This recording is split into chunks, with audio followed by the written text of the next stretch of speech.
គ្រប់ជីវិតមនុស្សស្រីត្រូវតែខ្លាយជាម្ដាយគេមកពោពុងរាប់ខែដោយការស្ម័គ្រចិត្តមិនមែនព្រមទួនីទីតែជាក្តីស្រឡាញ់ពិតប្រល់កំណើតជីវិតបីបាច់ថែកូនចង់កេះដៃជើងចុករងកំឡឹងចង់សោយសុំត្រឹមមានប្តីក្បែរខ្លួនហ៊ានឆ្លងអមសាក់ព្រមកូនសាច់ញាតិបងប្អូននៅចាំជួយលើកទឹកចិត្ត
កូនល្អប៉ាម៉ាក់ហើយជាគ្រប់យ៉ាងទាំងអស់យកពេជ្រមកជំនុំក៏មិនដូចដែរក្តីប្រាថ្នាប៉ានឹងម៉ាក់ចង់ឃើញកូនឆ្លាតពូកែចិត្តស្រឡាញ់មិនប្រែចំពោះកូនកូ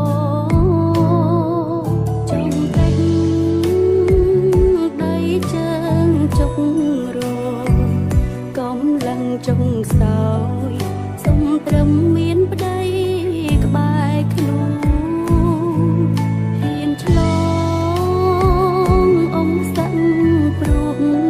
កូនសាច់ញាតិបងប្អូននៅចាំជួយលើកទឹកចិត្តសំលេងកូនខ្ញុំមករំភើបហួរនឹងថ្លៃជាសំលេងក្នុងជីវិតអូនប្រៀបដូចក៏តពីសេចបំផុតពិតពិតស្រឡាញ់អង្គពីចិត្តស្ម័គ្រថែមួយជីវិតព្រោះពីថាកូន